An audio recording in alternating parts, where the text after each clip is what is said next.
The Watchers call.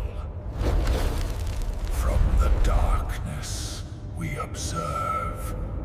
At 3,900 meters beneath the surface of Thalaxis 3, the ocean betrayed every principle of physics the Omnissiah had blessed us to understand. I am Magos, errant Corda. Threnody, 9 of the Adeptus Mechanicus, and what my instruments recorded in the Acheron chasm defied rational explanation. Pressure dropped as we descended deeper. The bathyscaph's inertia dampers reading vacuum metrics inside a liquid medium. Around our viewports, sub-zero brine crystallized into prismatic blooms that scattered our lumens like stained glass prayers, hexagonal formations that should not exist at these temperatures or depths. The St. Euphrasia groaned around us, her adamantine hull singing with vibrations that felt disturbingly like distant bells. Through the cramped vessel, our team maintained their stations with disciplined tension. Lieutenant Sarah Voln commanded from the pilot throne, her naval training evident in precise adjustments to our descent vector. Confessor Malchai Deer hunched beneath his portable shrine cowl, augmetic fingers tracing devotional phrases etched in blessed brass. The inscription caught the ice light and read itself into my consciousness. The depths remember their debt. 6 Skitari Vanguard under Sergeantal pattern, Hecht maintained overlapping watch positions, galvanic rifles mag-locked and ready. 2 servitors monitored atmospheric systems with mechanical precision, while my Auspex Lex mechanic processed sensor data in metronomic pulses. We descended to investigate 3 survey teams that had vanished below 5,000 meters in 9 nights. Each had simply ceased transmission without distress signals or debris recovery. Above us, a cyclonic storm system churned with enough fury to shear our umbilical tether in 8 hours. Time pressed against us like the water pressure that refused to behave according to natural law. The ocean had turned the color of machine oil, mixed with old blood, thick with particulates that hurt to examine directly. My mechadendrites interfaced with the vessel's sensor arrays, feeding impossible data streams into my consciousness. Temperature sensors reported contradictory readings from hull-mounted arrays mere meters apart.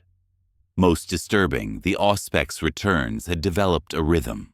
3 long pings, 1 short, repeating with mechanical precision that suggested artificial origin rather than natural echo. Magos, Lieutenant Volan's voice carried tension despite her discipline. Pressure readings are inverting. We're showing negative atmospheric differential. I consulted my instruments, mechadendrites dancing across control surfaces. Confirmed, Lieutenant. The medium exhibits properties inconsistent with standard oceanic behavior. Recommend maintaining descent profile while monitoring for structural anomalies. Confessor Dyer's devotional murmuring provided counterpoint to the hull's metallic groaning, his prayers blending with my whispered canticles to create harmonies that seemed to resonate through the water itself. The Vox channels carried our communications with increasing latency, as if the ocean became progressively transparent to radio frequencies the deeper we descended. This violated every principle of signal propagation in my centuries of service. Sergeantal pattern Hecht's Vox crackled through internal comm. Movement detected on lateral sensors. No biological signatures, but thermal blooms suggest large-scale displacement events. The ice crystals drifted past in impossible formations, geometric patterns that made my augmetic implants ache with sympathetic harmonics. At 4,000 meters, frost began forming on interior surfaces despite environmental controls maintaining optimal temperature. The Auspex continued its relentless 3 long, 1 short pattern, each ping penetrating deeper into surrounding darkness. Then we encountered the thermocline. The St. Euphrasia dropped through the boundary layer with a sensation like falling through empty air rather than dense liquid. The hull's vibrations intensified, resonating at frequencies that traveled through water and adamantine with impossible clarity. My teeth ached through augmetic nerve interfaces. The pressure differential reversed completely, creating pockets of near vacuum within the liquid medium. The deep guards its secrets, Deer whispered, his augmetic eyes reflecting the prismatic ice formations. It is not meant to be known. My logic circuits processed his words as superstitious conjecture, yet the data offered no rational counter. The physics were broken. The ocean behaved not as fluid medium, but as something else entirely. Something that listened. When we finally broke through the thermocline's grip, it released us like a hand opening. The bathyscaphe dropped 2 meters in slow motion, every surface complaining in languages of stress and relief. Then came the answer, rolling through our frame, not echo, but recognition. 1 ring, 2, 3. The sound counted us like prayer beads, each chime fuller than the last, impossible acoustics carrying through a mile of water with crystalline clarity. 4, 5, 6. My Auspex Lex mechanic began sobbing without deciding to. 7, 8, 9. The resonance traveled through my skull, through the bolts, through the tempered glass. 10, 11, 12, 13.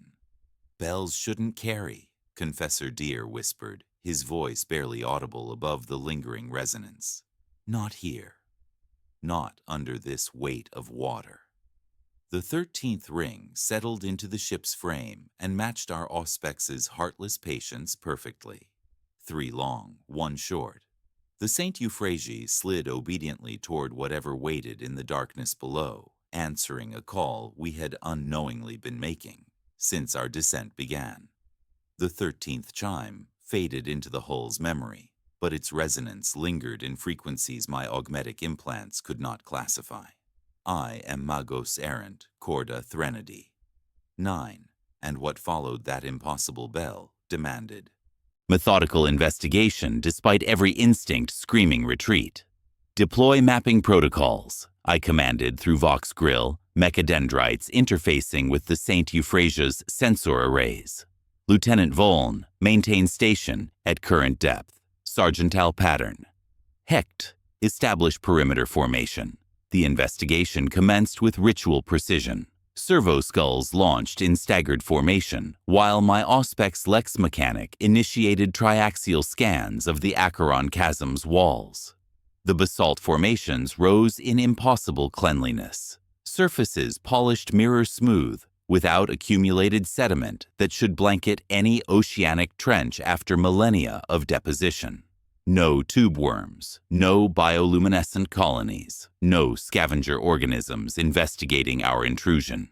The water remained sterile as surgical alcohol, devoid of microscopic life that should flourish even in abyssal depths. Skitari formation. Gamma 7, overlapping fields of fire. Hecht's augmetic larynx crackled through internal comm. Galvanic rifle safety's amber. Something moves in peripheral darkness without registering as biological signature. Confessor Deer's voice rose in the litany against the unfathomed, augmetic vocal cords modulating sacred syllables into harmonics that resonated strangely through adamantine hull plating. Emperor, preserve us from spaces between stars, from hunger dwelling in emptiness, from voices calling from depths unmeasured. The Vox system distorted his words, creating overtones that synchronized with our Auspex's persistent 3 long, 1 short rhythm. The harmony felt programmed rather than accidental, as if equipment responded to liturgical frequencies with mechanical recognition. I collected samples of frost brine crystallizing against viewports, analyzing molecular composition through portable spectrometers. The ice contained trace minerals consistent with deep oceanic formation, but arranged in geometric lattices that defied standard crystalline structure. Hexagonal patterns nested within nonagonal frameworks, angles that caused augmetic optical sensors physical discomfort when processed directly. The formations grew as I observed, spreading across collection chambers with organic persistence. Microcavitations began manifesting around hull plating, tiny implosions that popped like knuckles cracking in deliberate sequence. Each burst released pressure differentials. registering on acoustic sensors as musical notes. My analysis revealed disturbing truth. The bell tones were not sound transmission through water, but pressure geometry shaped into auditory patterns. The ocean itself had been sculpted into acoustic architecture, fluid mechanics bent into harmonic structures that human ears interpreted as chimes. Magos, Lieutenant Voln reported with naval precision. Thermal layers stratifying in reverse gradient. Warmest readings at maximum depth, cooling as we approach surface thermocline. Acknowledged, Lieutenant. Environmental anomalies processing. My cogitators struggled with data contradicting fundamental thermodynamic principles. Water temperature should increase with depth due to geothermal influence, not create inverse thermal columns, defying entropy's natural law. Servitor 02 developed malfunction leaking brine from ocular graft, fluid tasting of iron and ozone when atmospheric recyclers processed contamination. The servitor continued monitoring duties despite sensory degradation, augmetic systems compensating with characteristic mechanical stoicism. Temperature readings continued impossible descent, thermal dynamics reversing as if heat flowed upward against physics. The trench walls revealed themselves through servo-skull reconnaissance, surfaces carved with precision suggesting artificial origin rather than geological formation. Basalt ribs extended into darkness with architectural regularity, supporting structures implying vast spaces hidden beyond lumen's reach.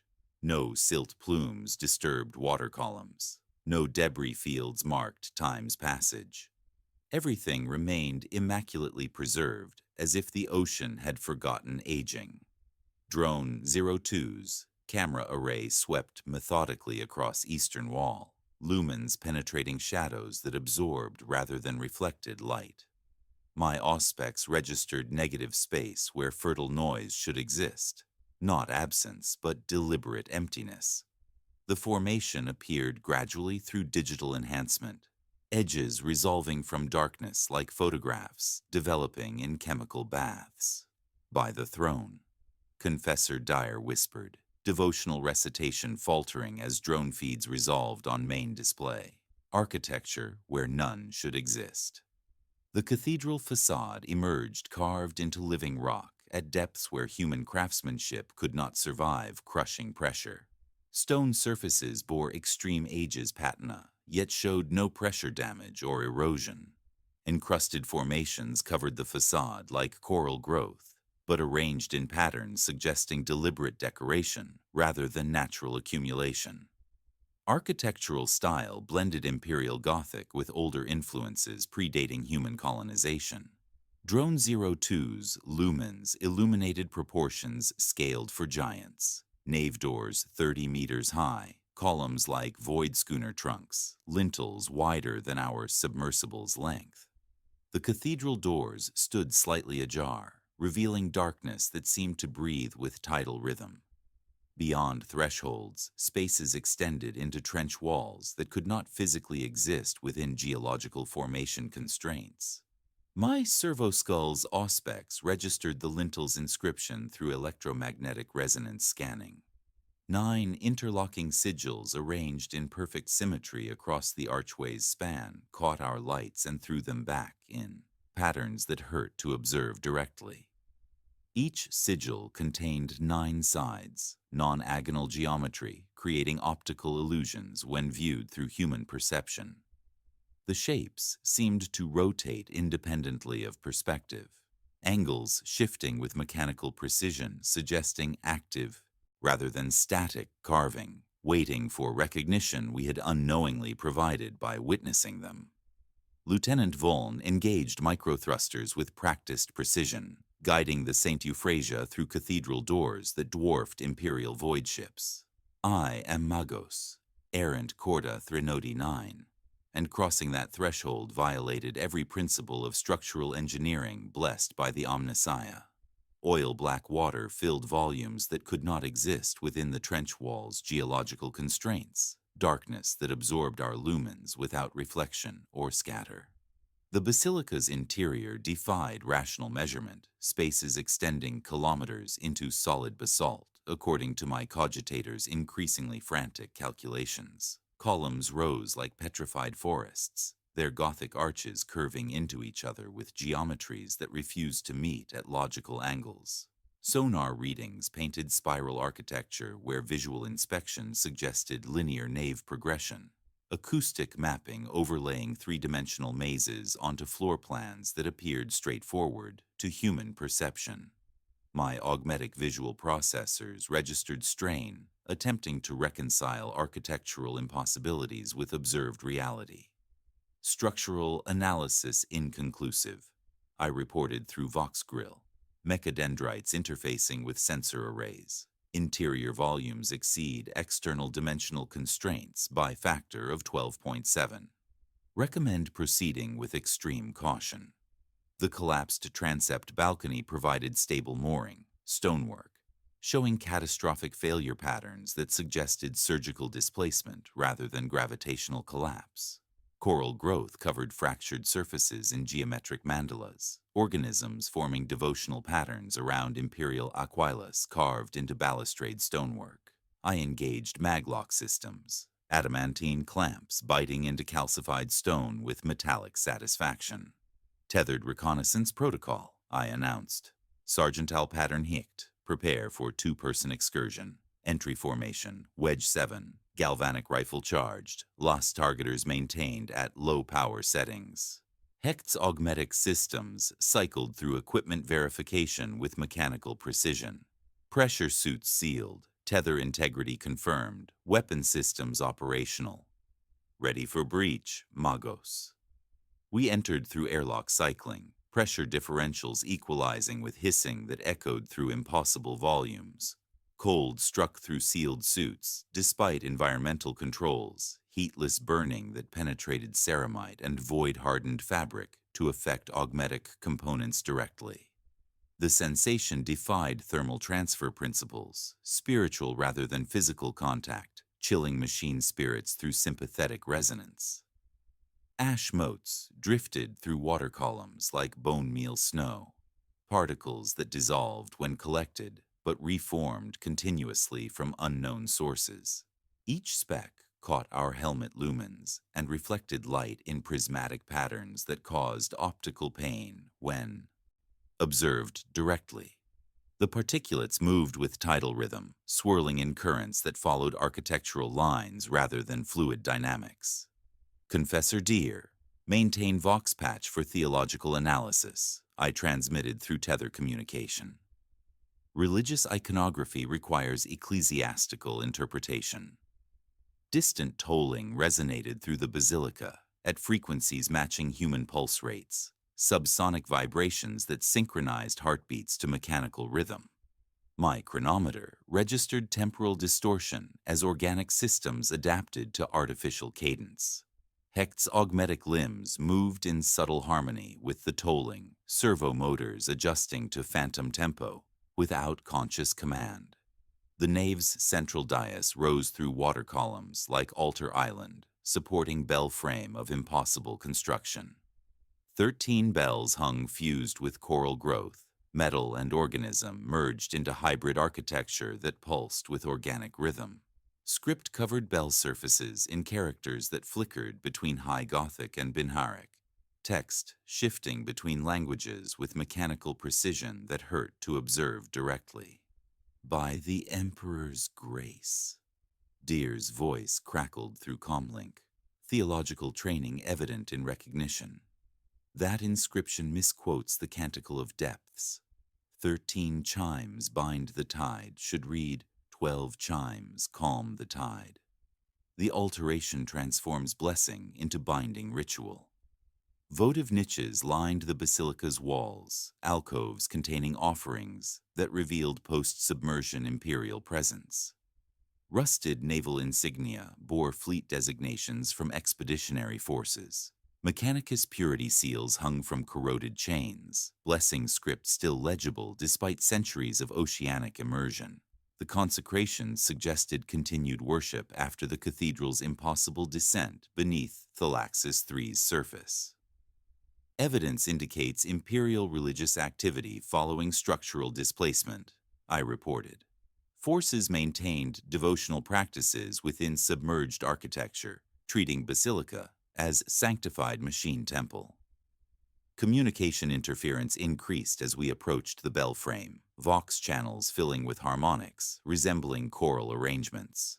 The phantom chorus grew stronger when I invoked the Omnissiah's names during equipment blessing rituals, augmetic vocal cords, triggering responsive frequencies from surrounding choral formations that had learned to sing imperial hymns. The bells defied rational construction, bronze alloys fused with calcium carbonate in molecular matrices that should not support structural integrity. Each bell bore unique proportions following mathematical relationships that created harmonic intervals when examined collectively. Choral growth formed neural networks connecting individual bells into unified instrument capable of oceanic-scale acoustic projection. Approaching the central bell, largest of the 13, I observed mechanical movement independent of water currents or external force. The bell rotated fractionally on its axis, bronze surface bleeding brine vapor that curled in helical patterns through surrounding water. Movement generated sound without physical striking, harmonic resonance emerging from material stress as metal adjusted to choral symbiosis. The chime penetrated my skull through bone conduction rather than auditory processing, bypassing augmetic hearing enhancement to print directly into neural tissue. Binary code resolved from acoustic pressure, message repeating in languages I recognized and others that predated human colonization. Each repetition emphasized the same imperative, burning itself into consciousness with mechanical persistence. Count 9. The binary imperative, count 9, resonated through my neural pathways as Sergeant Al Pattern, Hecht and I expanded our reconnaissance into the basilica's ambulatory. I am Magos Errant, Corda Threnodi. 9, and what awaited us in those shadowed alcoves violated every principle of forensic investigation blessed by the Omnissiah. The ambulatory curved away from the nave in impossible geometry, walls lined with votive niches that contained not sacred relics, but machines arranged like ossuary bones. 3 survey mini-subs drifted in slow carousel formation, their hulls pristine, despite months of submersion at crushing depth. Depth Walker, Abyssal Truth, and St. Calum rotated with mechanical precision around invisible axis points, maintaining equidistant spacing as if tethered to phantom moorings. Their navigation lights remained extinguished, yet structural integrity appeared perfect. No pressure damage, no corrosion, no accumulated marine growth that should coat any submerged vessel within standard Imperial Navy maintenance protocols. Forensic analysis commencing, I transmitted through tether communication, mechadendrites extending sensor probes toward the nearest derelict. External examination reveals no catastrophic failure indicators. Hull integrity maintains specifications despite prolonged oceanic exposure. We approached through water that moved with cathedral-like drafts, thin upcurrents carrying frost flakes in confetti patterns that defied fluid dynamics principles. The particles danced with organic intention, swirling around our pressure suits in helical formations that matched the coral growth covering the bell frame. Each flake dissolved when contacted, but reformed continuously from atmospheric processes that could not exist within aquatic environment. The crew hatch of Depth Walker stood ajar, opening mechanism undamaged, but positioned as if occupants had simply stepped outside for atmospheric relief. Internal lumens activated automatically as we crossed the threshold, emergency power systems responding to human presence with faithful mechanical devotion. The horror revealed itself through negative space rather than presence. Empty acceleration couches with unbuckled restraint harnesses. Personal effects arranged with casual precision, suggesting interrupted routine rather than emergency evacuation. Helmets sat stacked in regulation formation beside environmental control stations. Half-full tea mugs remained mag-plated to mess surfaces, liquid contents unspoiled despite exposure to oceanic pressure that should have crushed the vessel's interior compartments.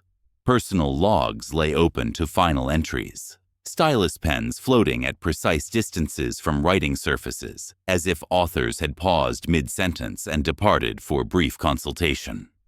No biological traces detected through atmospheric analysis, I reported, servo skull scanners processing air composition for organic residue. Crew evacuation appears voluntary rather than emergency response protocol. Initiating data recovery procedures. The vessel's cogitator banks yielded corrupted audio logs, data streams decomposed into rhythmic patterns matching our persistent 3-long, 1-short sonar signature. Hours of recorded communication reduced to mechanical cadence, human voices processed into acoustic geometry that caused optical pain when analyzed directly. Within the degraded files, single phrases emerged with crystalline clarity through my audio processing augmetics.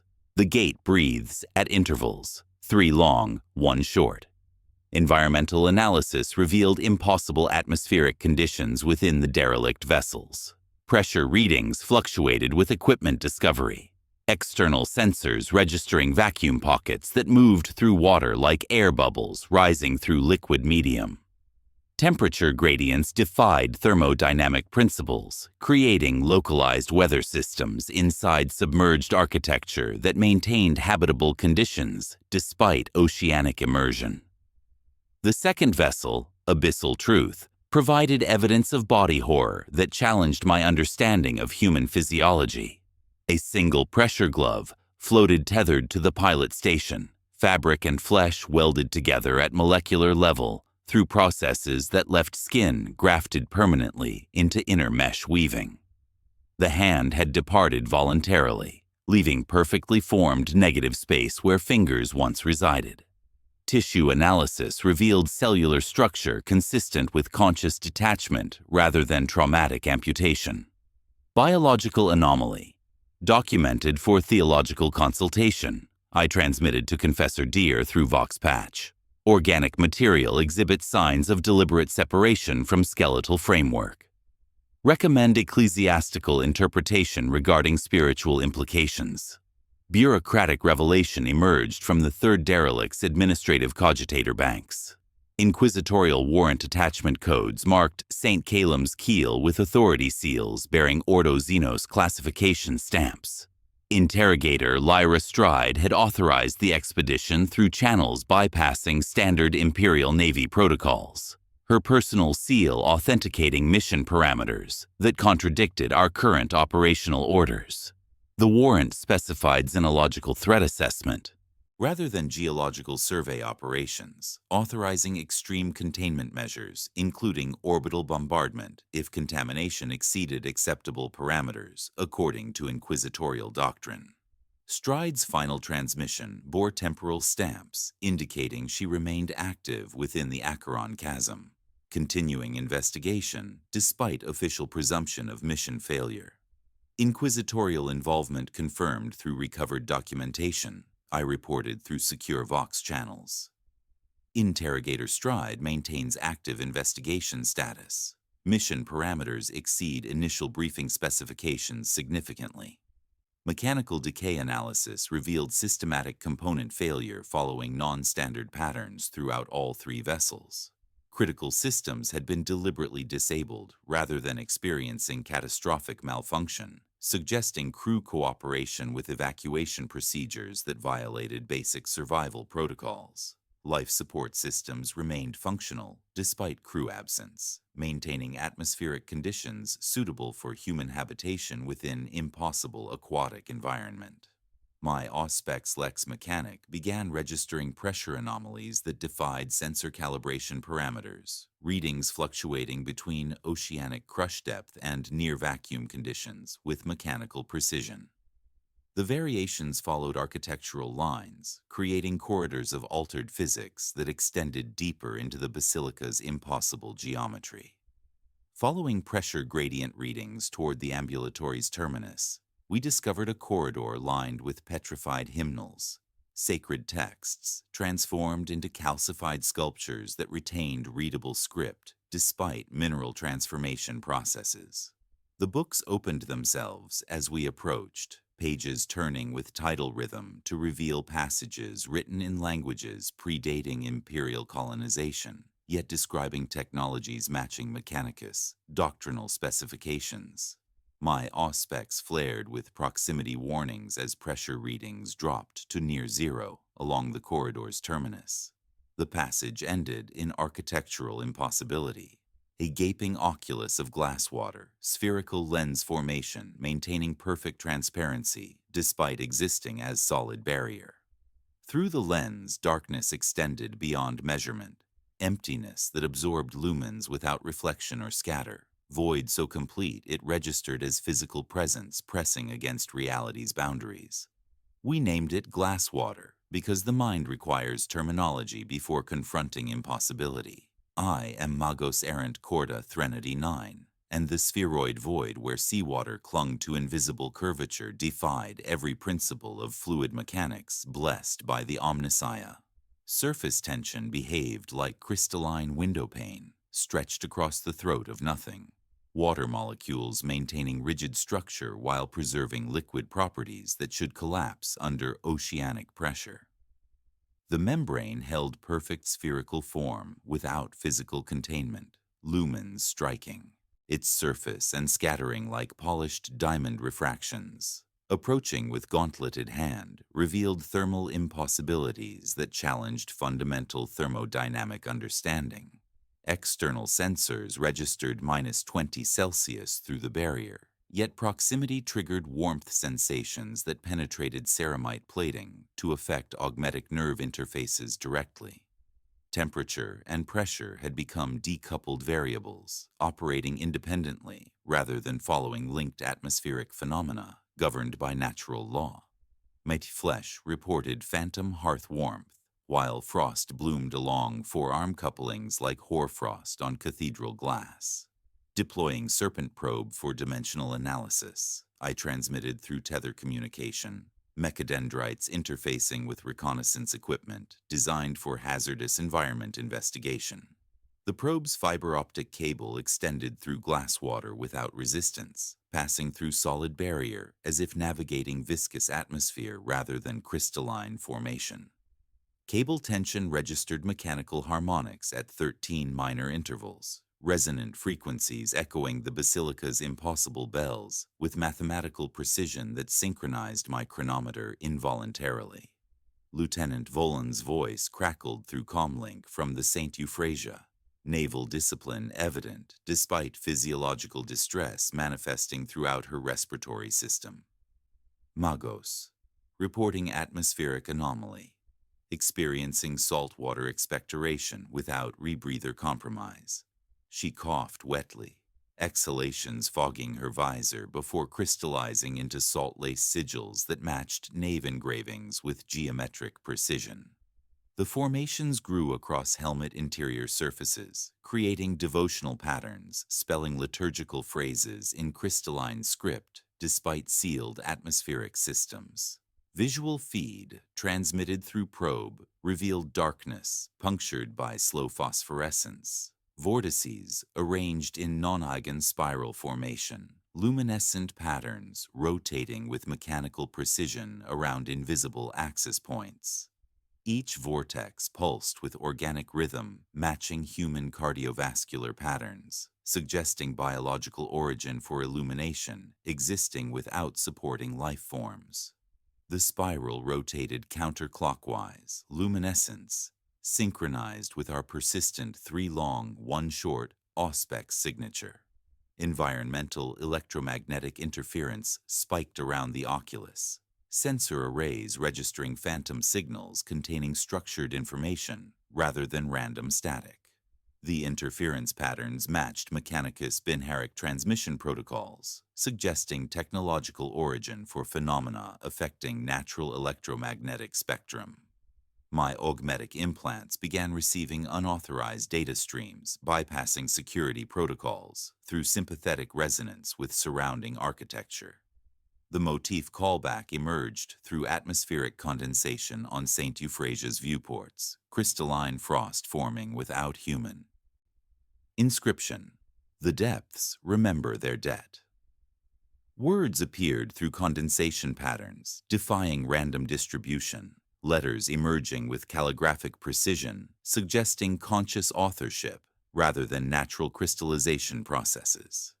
Each character pulsed with internal luminescence, matching phosphorescent vortices visible through probe's visual feed.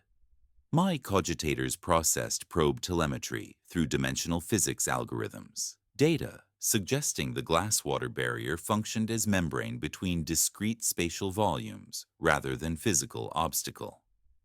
The oculus served as aperture-connecting basilica architecture with spaces existing outside standard three-dimensional parameters, portal technology disguised as architectural feature through mechanisms predating imperial understanding of warp space manipulation. Crystalline formations continued manifesting throughout the basilica, salt lace patterns spreading across surfaces in geometric progression, following architectural lines rather than atmospheric distribution. The formations spelled devotional phrases mixing High Gothic with Binharic code, creating hybrid liturgies that caused my translation protocols physical discomfort when processed through augmetic linguistic centers. Cable tension fluctuated with mechanical precision, 3 long intervals followed by single short spike, pattern-matching sonar signature guiding our descent into Acheron Chasm. The serpent probe's position within dimensional membrane created resonant feedback through fiber optic transmission, harmonics synchronizing with basilica bells despite physical separation across impossible distances. The cable began humming like plucked wire, vibrations traveling through adamantine hull, plating to create metallic choir from stanchions, rails, and bolt heads. Environmental analysis revealed probe readings indicating atmospheric composition beyond membrane, contained elements absent from Thalaxis III's periodic table, exotic matter arrangements challenging fundamental understanding of atomic structure. The phosphorescent vortices responded to probe presence with increased luminosity, spiral patterns accelerating rotation speeds as if recognizing technological intrusion into their domain. Temperature gradients across membrane barrier created localized weather systems within basilica, frost precipitation forming devotional patterns, spelling liturgical phrases in crystalline script. The atmospheric phenomena operated independently of standard meteorological principles, suggesting conscious manipulation of environmental conditions through mechanisms bypassing natural physical law. The serpent probe transmitted final telemetry burst through fiber optic cable, data stream containing visual confirmation of architectural structures existing within dimensional space beyond membrane. Then static erupted through communication channels like electronic scream, probe cable yanked taut with mechanical violence registering through tether, connection as sympathetic shock. The transmission resolved into human voice whispering through Binharic and High Gothic simultaneously, languages overlapping without interference to create harmonic message penetrating augmetic hearing enhancement. Breathe with us. The serpent probe's electronic scream echoed through my augmetic consciousness as we retreated from the glasswater oculus, tether cables severed by forces beyond dimensional membrane analysis. I am Magos errant Corda, Threnody 9, and the voice whispering, "Breathe with us," demanded immediate technological response through ritual interface with the basilica's belframe. Lieutenant Voln engaged microthrusters with naval precision, guiding the St. Euphrasia back toward the nave, where 13 bells awaited, like patient logic engines, disguised beneath liturgical encrustation. Establish defensive perimeter around belframe, I commanded through Vox Grill, mechadendrites already extending toward bronze surfaces bearing inscriptions that flickered between High Gothic and Binharic with mechanical precision. Sargental pattern, Hecht, deployed 6 Skitari in overlapping fire arcs, galvanic rifles charged and targeting systems synchronized, trigger discipline taut as adamantine cable under oceanic pressure. The coral formations pulsed with organic rhythm, suggesting biological awareness of our tactical preparations. Confessor Deer positioned himself in ritual opposition, augmetic vocal cords preparing litany of denial as theological counterpoint to my technological coaxing. By the Emperor's unyielding will, I deny thee corruption, he intoned, devotional phrases rising in harmonic counterpoint to my binharic whispers. Machine spirits require ecclesiastical cleansing before interface attempts with xenotech architecture. I conducted the rite of coaxing through established escrow protocols, mechadendrites, tapping bell inscriptions in careful binharic cadence while monitoring resonant frequencies propagating through water with impossible clarity. Each contact generated harmonic intervals, mapping perfectly onto our bathyscaph's auspex range, creating acoustic code wheel from 13 bronze instruments fused with choral growth. The bells responded like servitors, accepting dictation, stepping their resonances onto sensor bands with mechanical precision. Machine spirit placation required both technological and religious approach, hybrid methodology demanded by architecture, bridging imperial engineering with pre-colonial construction techniques. Deer's counter-litany provided necessary theological firewall, ecclesiastical phrases preventing complete integration that might compromise crew spiritual protection, while allowing limited data exchange through acoustic transmission protocols.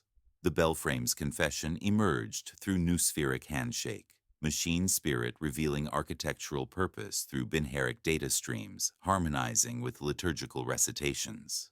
Resonant frequencies synchronized.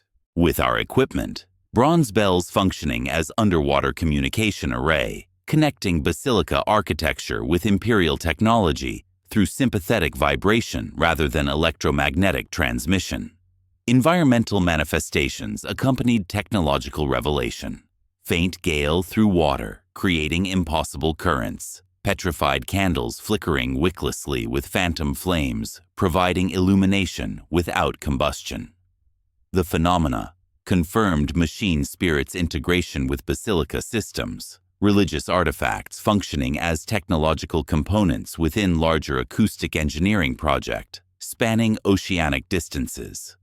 The basilica functioned as massive sound lens, architectural acoustics, focusing oceanic pressure, differentials toward specific coordinates designated as crown through machine spirits' fragmented memories.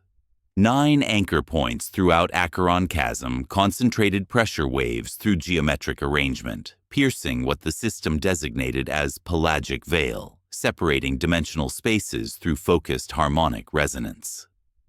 Nonagon crown repeated through multiple data fragments, phrase carrying emphasis suggesting critical importance within overall function. Each anchor contained technological components disguised as geological formation, imperial engineering concealed beneath oceanic sedimentation, and operated through acoustic remote control from Basilica's central bell frame array. Subtle body horror manifested among crew members approaching specific bells, augmetic implants, registering sympathetic resonance with particular frequency bands. Skitari reported tingling sensations in mechanical limbs, phantom vibrations bypassing pain suppressors through electromagnetic induction. Servitor 02's ocular lens pulsed with unnerving green luminescence when proximity sensors registered the largest bell's harmonic field. Foreshadowing emerged through machine spirit's metaphorical language describing crown components as teeth, rather than architectural elements, predatory imagery, suggesting consumption rather than passive observation. The naval architecture principles applied to underwater cathedral construction created resonant chamber, capable of oceanic-scale sound projection through religious mechanics, maintaining operational parameters via ritual repetition. Code wheel completion triggered mechanical response from altar architecture, stone panels sliding aside with hydraulic precision despite oceanic pressure that should prevent such mechanisms. Ancient seals relaxed like throat muscles as interface conditions met antique operational minimums, revealing reliquary designed for technological storage rather than devotional display. 9 empty slots, arranged in non-agonal pattern, yawned within the revealed chamber, each depression shaped to contain specific technological artifact according to original specifications. 8 slots remained vacant, contents removed or never installed, leaving only velvet-rotted cradles, sized for instruments matching the bell frame's bronze construction. The single remaining relic hummed with independent power before my mechadendrites made contact. Brass tuning fork etched with 13 marks along its length, each inscription glowing with internal luminescence, matching phosphorescent vortices observed beyond dimensional membrane. The fork's harmonic resonance synchronized with bell frame frequencies, creating acoustic beacon directed toward whatever waited beyond the pelagic veil.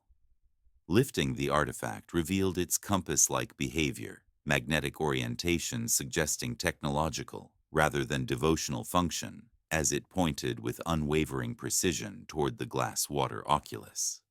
Every bell responded with tiny harmonic acknowledgement, pressure ticking through the nave, while wickless candles bowed in mechanical recognition. The tuning fork's 13 marks pulsed in sequence, matching our persistent 3-long, 1-short auspex signature, confirming its role as key component within the non-agon crown's acoustic architecture spanning impossible oceanic distances. The brass tuning fork's 13 marks pulsed with internal luminescence as we approached the glasswater oculus. And with each harmonic throb, our sealed atmospheric systems began failing through mechanisms that violated every principle of environmental engineering, blessed by the Omnissiah. I am Magos Errant Corda Threnody 9, and the escalation phase commenced with oxygen readings plummeting inside hermetically sealed suits, despite intact environmental barriers. Air was being tithe-collected through adamantine hulls and ceramite plating, as if molecular structure had become spiritually porous to selective atmospheric harvesting. Breath fog thickened into ropey strands within helmet visors, condensation behaving like living tissue, dragging itself toward the dimensional membrane with organic persistence. Each exhalation formed tendrils that stretched across transparent aluminum barriers, vapor reaching through solid matter, as if physical laws had become suggestions rather than absolute constraints.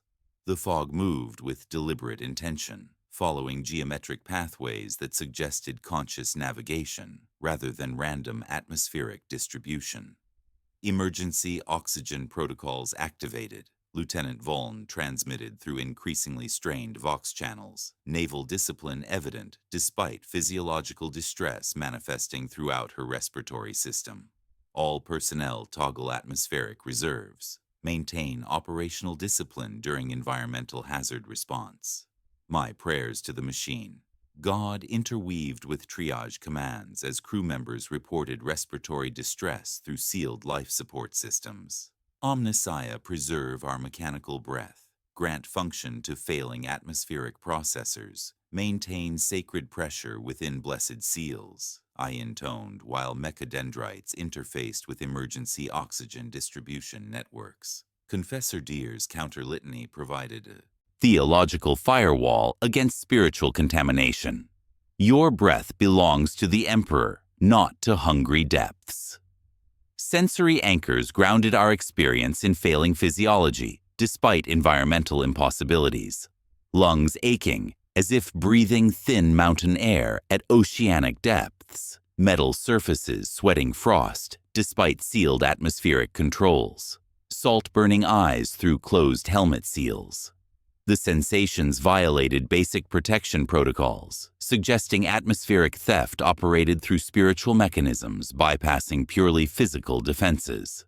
Technical discovery emerged as I aligned the tuning fork with invisible nodes surrounding the oculus. Brass artifact vibrating in 3-long, 1-short pattern when positioned correctly.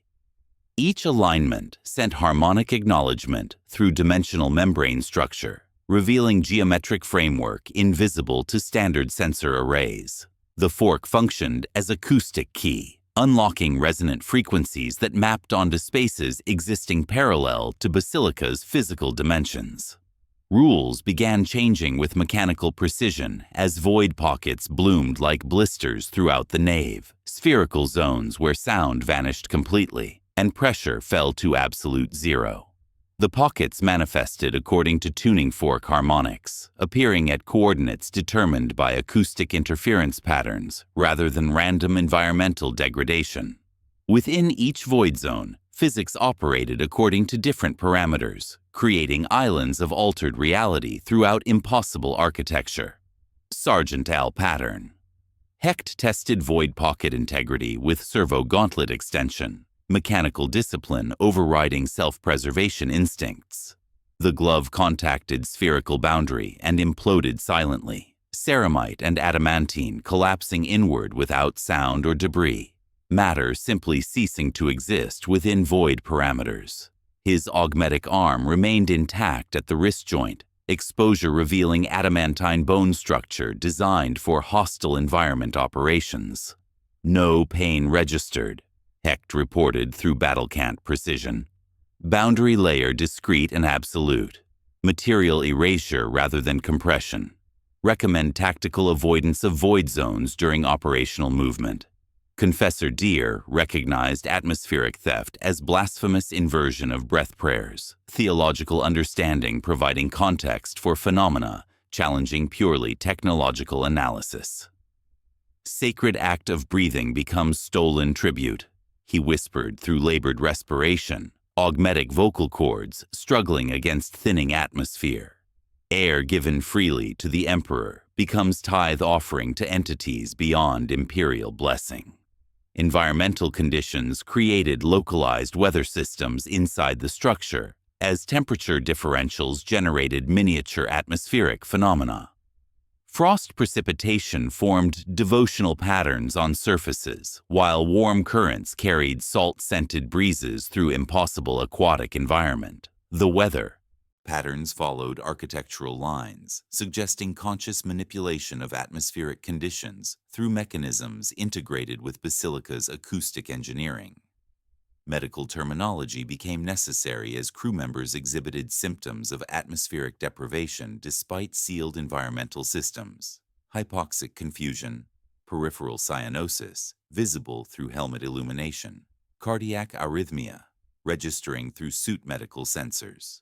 My augmetic respiratory systems registered strain as atmospheric composition shifted toward unknown gaseous mixture, oxygen being replaced by elements absent from standard periodic classification. Temperature differential created thermal layers throughout the basilica, warm zones coexisting with freezing pockets in patterns that defied thermodynamic principles. The variations generated convection currents carrying atmospheric moisture in geometric spirals, water vapor forming crystalline structures that maintained perfect preservation, despite oceanic pressure that should collapse such delicate formations. The largest void pocket stabilized near the oculus, its spherical boundary shimmering with faint internal luminescence. Within perfect vacuum, suspended without tether or support, floated a skinned heart the size of human fist. The organ continued beating with organic persistence, pumping brine through exposed chambers while maintaining cardiovascular function despite absence of circulatory system or supporting tissue. Its rhythmic contractions matched our persistent 3 long, 1 short auspex signature, confirming biological origin for acoustic pattern that had guided our descent into depths where hearts beat independently of bodies, in spaces where air becomes tribute to entities dwelling beyond the pelagic veil. The brass tuning fork's 13 marks pulsed in synchronization with the beating heart, suspended in void space as I prepared to extract truth through technological communion with impossible architecture. I am Magos Errant, Corda Threnody. 9. And the midpoint revelation demanded precise harmonic alignment between serpent probe deployment and bellframe resonance despite atmospheric theft, reducing our oxygen reserves to critical parameters. The tuning fork vibrated with mechanical precision, each etched mark glowing as it synchronized with the basilica's 13 bells, creating acoustic key capable of unlocking dimensional barriers through pure harmonic mathematics. Deploying secondary probe through membrane interface, I transmitted through increasingly strained Vox channels, mechadendrites guiding serpent probe toward glasswater oculus while monitoring harmonic frequencies propagating through impossible architecture. The probe's fiber optic cable hummed with sympathetic vibration, tension registering 3 long, 1 short pattern as it approached dimensional boundary, separating basilica from whatever waited beyond pelagic veil. Visual feed activated as probe penetrated membrane structure, revealing truth that shattered every principle of planetary geology blessed by the Omnissiah. Beyond the oculus, no ocean existed, only void, punctuated by drifting water filaments like torn fascia, suspended in darkness that absorbed lumens without reflection. The filaments moved with organic intention, phosphorescent threads weaving geometric patterns that spelled devotional phrases in languages predating human colonization. Impossible truth emerged through probe telemetry. Acheron chasm's floor formed rim around massive membrane, thalaxis. Ocean, functioning as skin, stretched over cavity that registered neither as space nor void according to standard dimensional classification. The planetary sea served as epidermis concealing respiratory organ of impossible scale, oceanic volumes providing atmospheric medium for entity existing partially beyond 3-dimensional parameters. Liturgical inversion confirmed, Confessor Dyer whispered through labored respiration. Theological analysis providing horrifying context for phenomena, challenging technological understanding. 13 chimes of binding, repurposed as summoning mechanism. Sacred ritual transformed into respiratory control system, calling entities from beyond imperial blessing. The gate's nature revealed itself through mechanical precision, respiratory organ breathing. Ocean in timed intervals matching our persistent auspex signature. Each inhalation drew oceanic volumes through dimensional membrane, while exhalation reversed flow, creating tidal effects throughout basilica architecture as lung function influenced local atmospheric conditions. The bell frame served as larynx, bronze instruments providing harmonic interface between biological breathing and architectural acoustics. My cogitators processed stress vector analysis, revealing 9 anchor points throughout Acheron Chasm, technological installations forming non-agon crown, designed to maintain membrane tension through geological manipulation. Each anchor contained pressure generators leading into lithospheric foundation, mechanical systems tightening with each respiratory cycle toward critical threshold that would pierce dimensional barriers permanently. Cosmic horror glimpsed through probe's maximum visual range, revealed Leviathan outline beyond membrane's lower surface, curvature eclipsing our bathyscaphe's sensory horizon with proportions challenging human comprehension. The entity's biological architecture spanned distances measured in planetary diameters, organism whose extremities extended beyond standard orbital parameters through dimensional folding that defied spatial mathematics. Environmental manifestations synchronized with membrane's breathing pattern as each respiratory cycle generated pressure, differentials powering bellframe operation. Tidal effects propagated throughout impossible architecture, water surging against gravitational constant during inhalation before reversing during exhalation. Temperature fluctuations created localized weather systems within aquatic environment. Atmospheric phenomena manifesting through biological function rather than meteorological mechanics. The eye opened with mechanical precision, non-agonal iris dilating to reveal interior spaces containing geometric patterns that caused optical pain when processed through augmetic visual enhancement. 9 iris plates slid back with hydraulic smoothness, pupil contracting to examine our intrusion with attention that registered through sympathetic resonance in crew augmetic implants. The Leviathan's gaze focused with predatory intelligence, consciousness vast enough to encompass planetary systems, evaluating our technological intrusion. Motif payoff emerged across all display screens simultaneously as "The Depths Remember Their Debt" scrolled in high Gothic script overlaid by inquisitorial identification rune. Interrogator Lyra Stride's authorization codes activated automatically, revealing bureaucratic truth behind mission parameters through classified annexes blooming like digital flowers across our interfaces. Bureaucratic revelation explained equipment specifications exceeding standard survey requirements and crew selection, prioritizing technological expertise over routine exploration. We had been deployed as expendable assets to confirm xenotech threat assessment through direct exposure, deliberate investigation, authorized through Ordo Xenos protocols rather than accidental discovery during geological survey operations. Respiratory biology terminology provided framework for understanding organism exhibiting geological characteristics through evolutionary adaptation spanning millions of years. The membrane functioned as lung tissue, while oceanic environment served as atmospheric medium, Thalaxis 3's C, providing respiratory function for creature whose body extended beyond dimensional boundaries, accessible through acoustic manipulation of reality's fundamental structure. Environmental effects intensified as membrane's breathing created pressure waves, threatening to tear our mag-locked vessel from basilica moorings. Each respiratory cycle drew atmospheric tribute through sealed environmental systems, oxygen theft accelerating toward levels that would render crew unconscious within minutes, despite technological countermeasures. Temperature regulation synchronized with biological function, thermal fluctuations maintaining optimal conditions for acoustic transmission through religious architecture transformed into respiratory control system.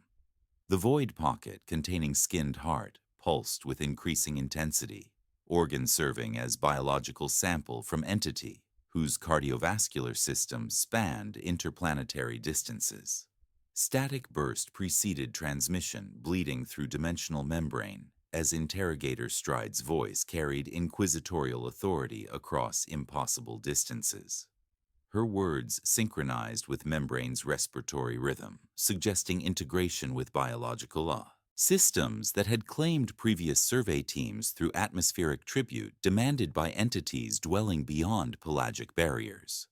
Do not complete the crown, or do. Either way, the tithe is due. Interrogator Stride's warning dissolved into static as the membrane inhaled with planetary force, water pouring upward away from gravitational constant toward the glass-water oculus in defiance of every hydrodynamic principle, blessed by the Omnissiah. I am Magos Errant Corda Threnody. 9. And full escalation commenced as oceanic volumes reversed their flow, currents ripping sacred banners from basilica walls, while the St. Euphrasia yawed against maglock moorings with structural protests screaming through adamantine hull plating.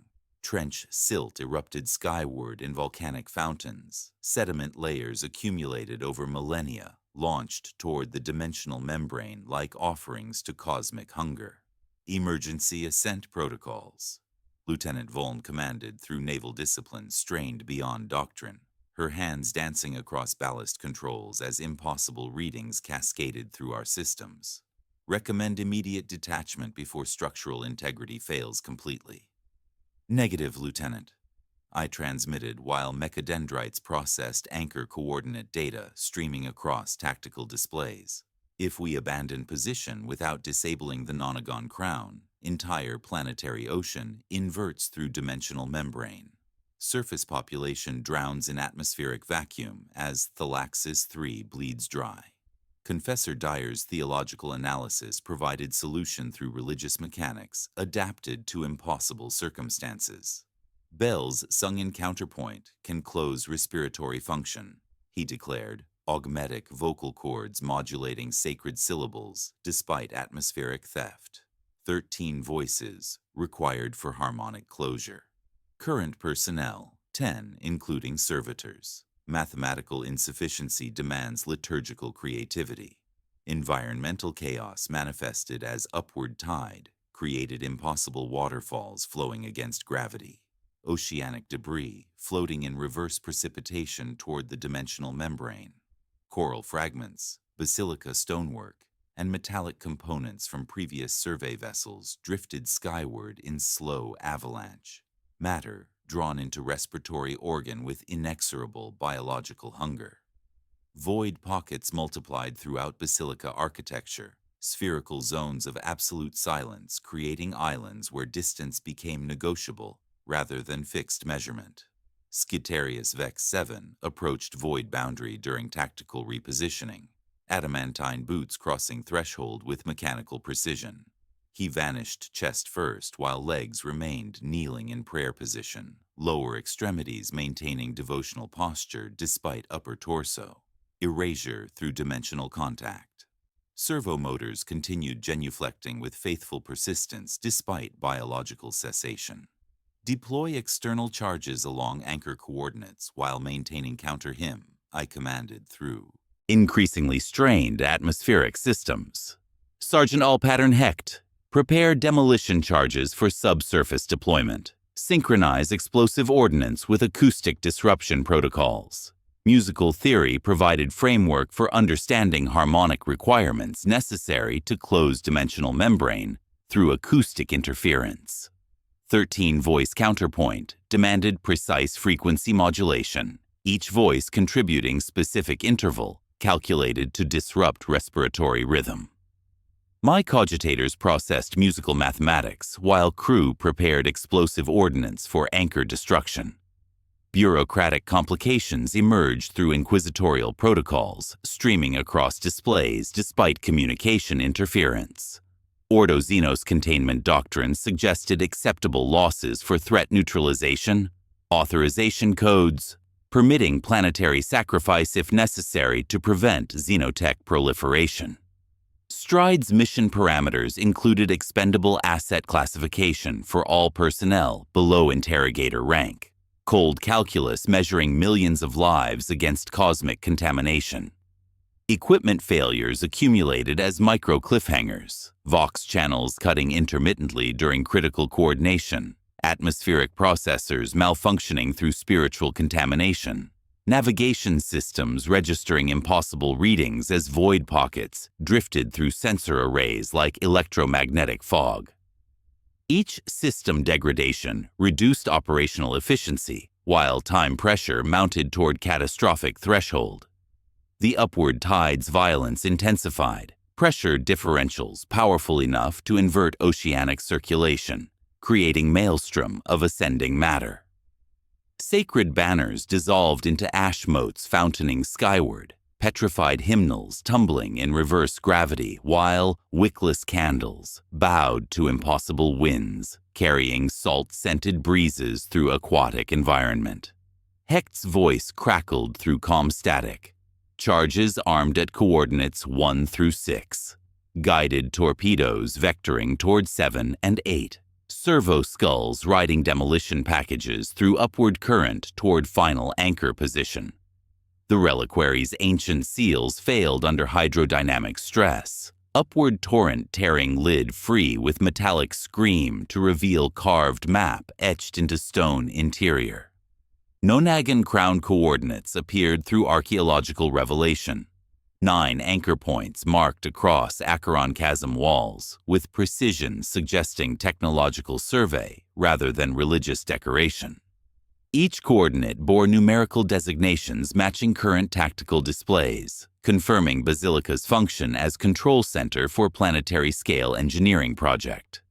Stride's handwriting marked the coordinates in flowing script, authorization codes authenticating each anchor position through inquisitorial survey conducted before our arrival. The map pulsed with internal luminescence, highlighting points where Leviathan's teeth bit through dimensional barriers to taste oceanic atmosphere. Communication arrays registered final telemetry from deployed charges, while counter-him preparation continued, despite insufficient vocal resources. The St. Euphrasia groaned against impossible currents, maglock systems straining beyond engineering tolerances as upward flow increased toward respiratory crescendo. Then adamantine screamed. The umbilical tether, stressed beyond material limits by forces defying physics, parted with sound like ship-breaking thunder.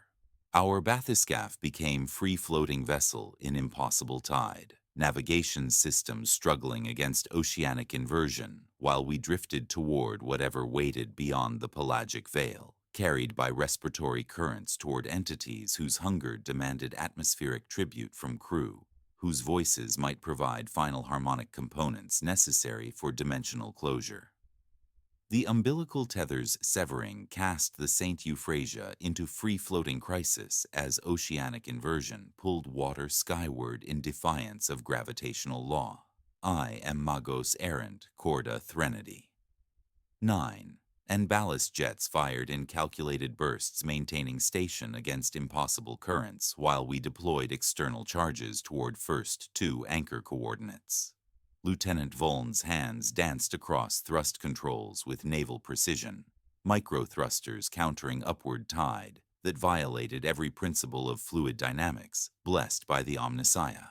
Crisis deepened through rhythm management demanding precise coordination between demolition rigging and theological preparation. Confessor Deer trained remaining crew in counter hymn keyed to basilica bells, 13 chimes requiring pattern opposite to respiratory 3 long, 1 short rhythm. His augmetic vocal cords demonstrated proper intonation despite atmospheric theft affecting speech clarity. Each syllable calculated for harmonic inversion designed to disrupt dimensional breathing through acoustic interference. Counter rhythm. 1 short, 3 long, repeated in 13-beat measures. Dyer instructed through labored respiration. Theological training evident despite physiological distress. Harmonic error triggers immediate pressure response from acoustic architecture. The bells punished vocal imprecision with instantaneous pressure spikes. Bronze instruments responding to harmonic error by generating focused acoustic bursts that dented ceramite armor plating. Scaterius Hecht's shoulder pauldron bore fresh impact crater from misaligned frequency, demonstration that architectural acoustics maintained defensive protocols, protecting respiratory rhythm from interference attempts. Body horror escalated as Lieutenant Volan's persistent cough transformed into gill slit opening along her neck, brine seeping through skin that had never known surgical modification. The apertures moved with organic rhythm, opening and closing in synchronization with membrane's breathing pattern, despite sealed atmospheric systems. "I can breathe water now," she insisted through Vox grill distortion.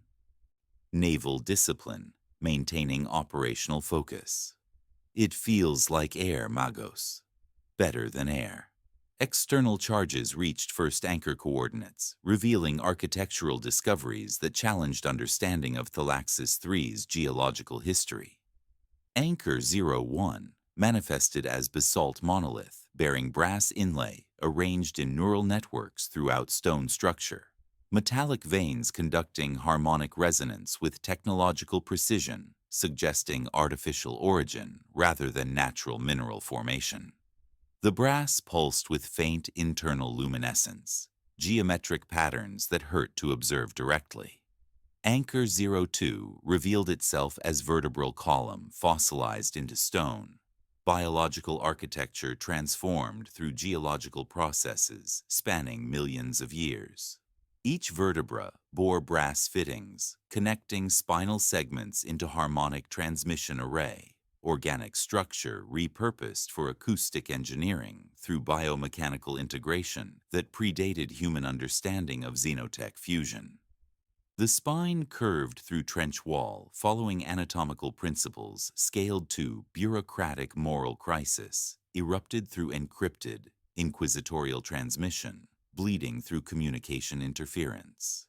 Interrogator Stride's authorization codes activated tectonic charges capable of boiling Thalaxis III's ocean through geological destabilization. Orbital bombardment protocols designed to cauterize xenotech contamination regardless of collateral casualties. Surface raft hives containing millions of Imperial citizens would drown in superheated steam as planetary defense prioritized cosmic containment over population preservation. Tectonic ordnance authorized for planetary sterilization. The transmission declared through Stride's cold authority. Acceptable losses. Total surface population. Xenotech contamination cannot spread beyond Thalaxis 3. Execute at discretion. Religious mechanics demanded blood offerings for counter-hymn effectiveness. Theological requirements extending beyond vocal harmonics into spiritual sacrifice. Dyer's analysis indicated acoustic interference required biological component, crew members contributing life essence through controlled hemorrhaging, timed to harmonic intervals. The bells responded to organic offering, bronze surfaces absorbing blood through choral symbiosis that had learned to feed on imperial devotion. Environmental analysis revealed anchor sites bearing signs of ancient construction predating human colonization. Engineering principles suggesting non-human origin for acoustic architecture spanning oceanic distances. The installations showed technological sophistication exceeding current imperial capabilities. Xenotech integration with planetary geology, through methods that transformed Thalaxis 3 into massive acoustic instrument. Demolition's expertise guided external charge placement around anchor foundations. Explosive ordnance calculated to sever harmonic transmission without triggering geological cascade. Shaped charges focused destructive force through precise vectors, targeting technological components while preserving structural integrity necessary for continued operations. Telemetry confirmed anchor systems responding to harmonic interference as counter-hymn frequencies penetrated technological networks with increasing effectiveness. Each installation processed acoustic input through biomechanical interfaces, awakening from dormancy with mechanical precision that suggested artificial intelligence rather than automatic response systems. Anatomical terminology became necessary for describing installations exhibiting biological characteristics despite geological composition. Vertebral segments pulsed with hydraulic rhythm, fossilized bone containing circulatory systems that pumped mineral-rich brine through spinal channels. The anchors functioned as planetary nervous system, transmitting acoustic signals through geological substrate with neural efficiency. We made ourselves alter to necessity. Counter-hymn demanded tithe, and crew provided through controlled bloodletting synchronized with harmonic intervals. Each voice carried biological component. Organic offering absorbed by bells through choral networks that bridged technological and spiritual requirements. Anchor 01 responded to counter-hymn with disturbing animation as harmonic interference reached critical frequency. Brass inlay retracted like metallic lips, revealing hollow interior spaces within basalt structure. Seams pulling back with wet, breathy sound. Something pressed against stone barriers from within monolithic installation. Biological presence awakening behind geological facade as ancient systems recognized acoustic key patterns threatening respiratory rhythm sustained for geological ages. The stone surface bulged outward with organic pressure, basalt flexing like living tissue. Behind the monolith, something vast stirred, consciousness that had slumbered through millennia, responding to harmonic interference. The eyelid was beginning to open. The stone eyelid's awakening demanded absolute commitment to counter him and anchor sabotage despite escalating physiological costs threatening crew survival. I am Magos Errant, Corda Threnodi. 9. And ritual mechanics exposed themselves through brutal clarity as the bells demanded specific offerings for each harmonic phrase. Heat drawn from augmetic power cells like spiritual taxation. Breath stolen through sealed atmospheric systems. Blood freely given through controlled hemorrhaging, synchronized with acoustic intervals. Machine logic disguised itself as relic veneration. Technological requirements masquerading as religious observance through mechanisms that bridged imperial doctrine with xenotech integration spanning geological ages. Cutting palms with consecrated blade, I fed crimson offerings into frost brine surrounding the bell frame, watching blood-color water like smoke dispersing through impossible currents. Cold bit like teeth. Through ceramite plating, sound struck like knife-edge scraping against consciousness. Taste of coppery salt penetrating sealed atmospheric recyclers despite environmental barriers. Skin sloughed from wounded hands in fine sheets. Tissue drifting toward the glasswater oculus where organic matter burned into letters, spelling devotional phrases in languages predating human colonization. Each harmonic phrase extracted specific tribute counter-hymn, demanding payment in biological currency that crew provided through disciplined devotion. The bells responded with mechanical precision, bronze surfaces absorbing blood through coral symbiosis that had learned to consume imperial flesh through patient hunger. Wickless flames in petrified candles leaned into our timing. Phantom wind gauging resolve as acoustic architecture evaluated our commitment to dimensional interference.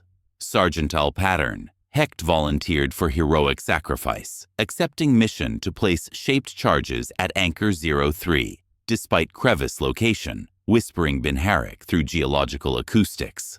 For the Omnissiah and crew survival, he transmitted through increasingly strained Vox channels, mechanical precision guiding him through impossible currents toward installation hidden within trench wall fractures.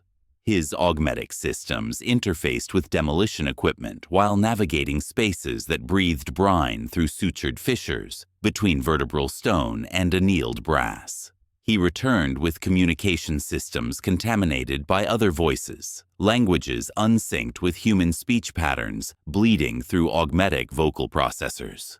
Binharik code mixed with pre-colonial dialects, creating linguistic chaos that suggested technological integration with consciousness existing beyond dimensional barriers.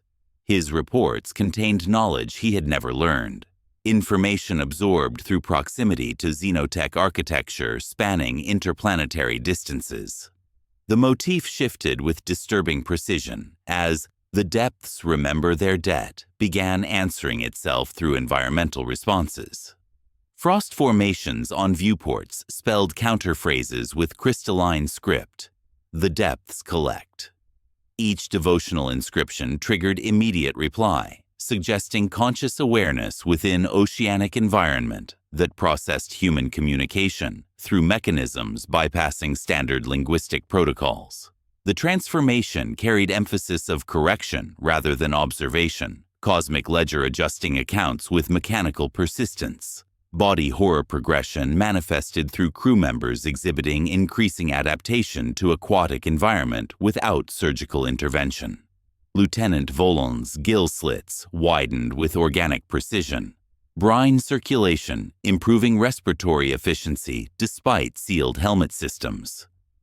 Skitari developed nictitating membranes protecting augmetic optical sensors, transparent eyelids blinking with mechanical rhythm synchronized to acoustic patterns. Servitor 02's ocular. Socket-sprouted membrane that slid with audible click. Lumen frequency shifting to pelagic blue. Water temperature created thermal layers throughout the basilica, visibility dropping as oceanic inversion generated atmospheric phenomena within impossible architecture. Warm currents carried phosphorescent particles in geometric spirals, bioluminescence forming devotional patterns that spelled liturgical phrases in crystalline script. Navigation required augmetic enhancement, sensor arrays compensating for visual limitations through electromagnetic mapping of architectural boundaries. Bureaucratic complications mounted as interrogator Stride's authorization codes became increasingly erratic, transmission patterns suggesting consciousness, fragmentation, rather than communication interference. Her orders contradicted previous instructions with schizophrenic inconsistency. Execute tectonic sterilization. Arrived with 3 different loss thresholds, each stamped Ordo Xenos, and countersigned by signatures that failed cryptographic verification. The inquisitorial protocols appeared compromised by prolonged exposure to xenotech influence. Acoustic engineering principles guided counter-him optimization as metallurgical analysis revealed bell composition, incorporating elements absent from standard periodic classification. Bronze alloys contained exotic matter arrangements, atomic structures enabling harmonic transmission across dimensional boundaries through mechanisms predating imperial understanding of physics. Each bell functioned as technological component disguised through religious iconography, machine spirits awakening to acoustic interference with mechanical recognition.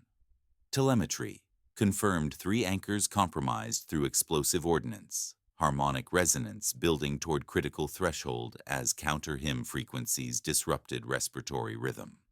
Each successful sabotage reduced dimensional stability, membrane tension fluctuating with mechanical precision, suggesting approaching collapse of barriers separating oceanic environment from void spaces beyond pelagic veil.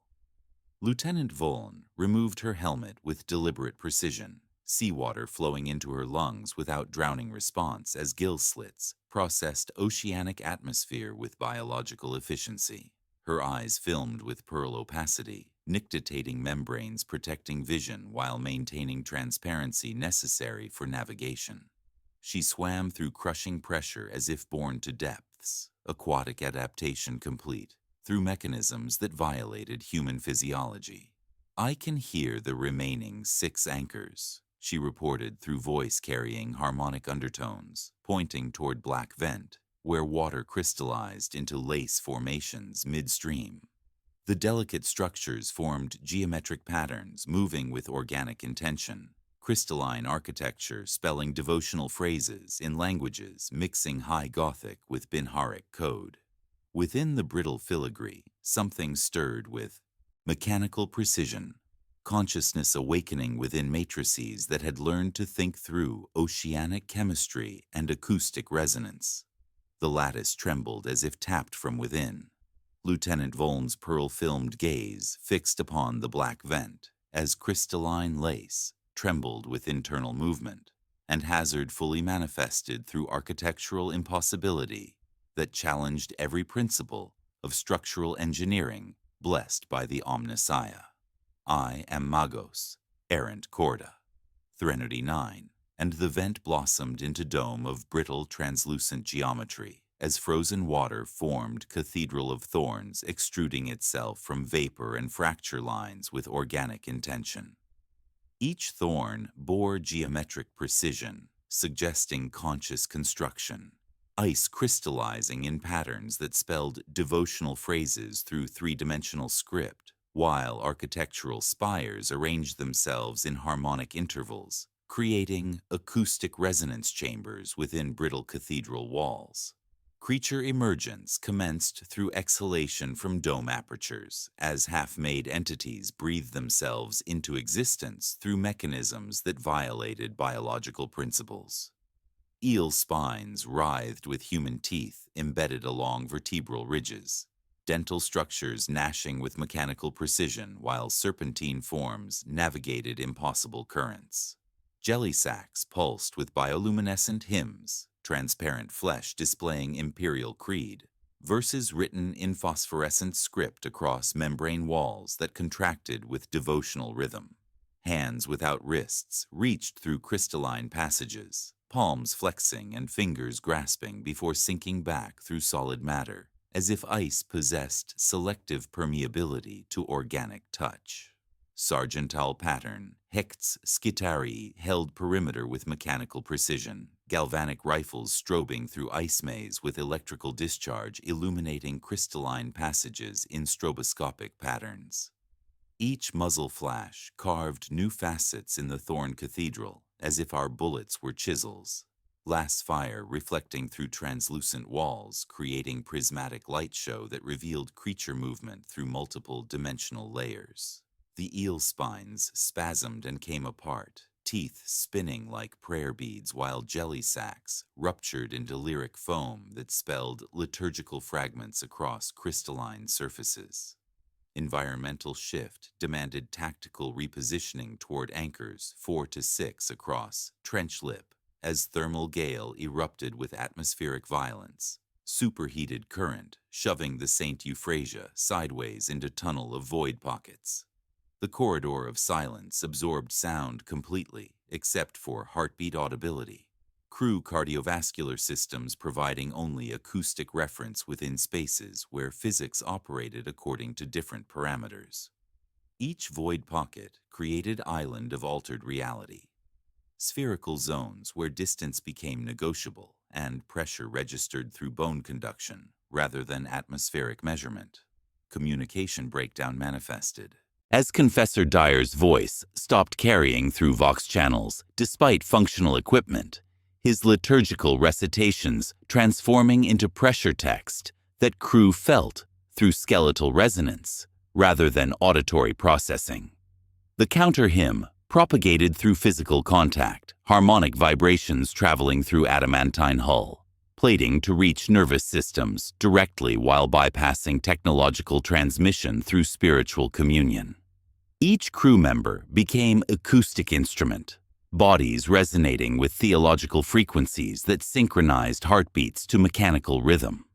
Bureaucratic overlay provided final inquisitorial complication as Stride's last message cued through communication arrays with unreadable content, text corrupted beyond cryptographic recovery, while authorization sigils stamped every display screen like ecclesiastical sanction. The symbols pulsed with internal luminescence. Ordo Xenos seals bleeding through interface boundaries to mark equipment with imperial authority despite communication failure. Each sigil carried weight of planetary sterilization authorization, tectonic charges capable of boiling oceanic volumes and drowning surface raft hives to prevent xenotech proliferation. Moral decision crystallized through impossible choice, demanding immediate resolution. Detonate charges accepting planetary catastrophe as acceptable cost for containment, or trust liturgical closure despite crew transformation, weakening operational effectiveness through aquatic adaptation. My cogitators processed casualty projections while observing crew physiological modifications accelerating beyond human parameters. Gill slits widening with organic precision as atmospheric recyclers adapted to process brine circulation through mechanisms violating equipment specifications. Body horror progression manifested through Scitarii, developing webbed digits between augmetic finger joints, tissue growth, bridging mechanical gaps with biological efficiency. Servitor 02's ocular housing budded transparent lid that clicked when closing, lumen frequency shifting to abyssal blue, while nictitating membranes protected vision through pearl opacity. Each modification improved oceanic operational effectiveness while reducing surface atmospheric compatibility, crew becoming hybrid entities, bridging technological and biological function. Ice formations created maze-like passages throughout crystalline cathedral. Thermal currents generating convection patterns that carried phosphorescent particles in geometric spirals spelling devotional phrases through bioluminescent script.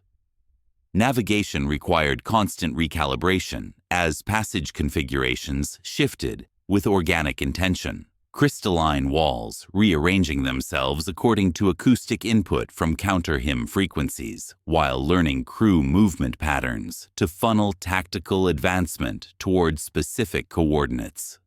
We reached anchors 4 and 5 through acoustic navigation, shaped charges placed within, installations exhibiting hybrid organic mineral composition. Each anchor responded to harmonic interference with architectural animation, brass inlay retracting like metallic lips, while internal spaces revealed biological characteristics despite geological construction. The ice cathedral breathed through thermal regulation, internal temperature fluctuating with respiratory pattern, matching membrane's planetary scale lung function.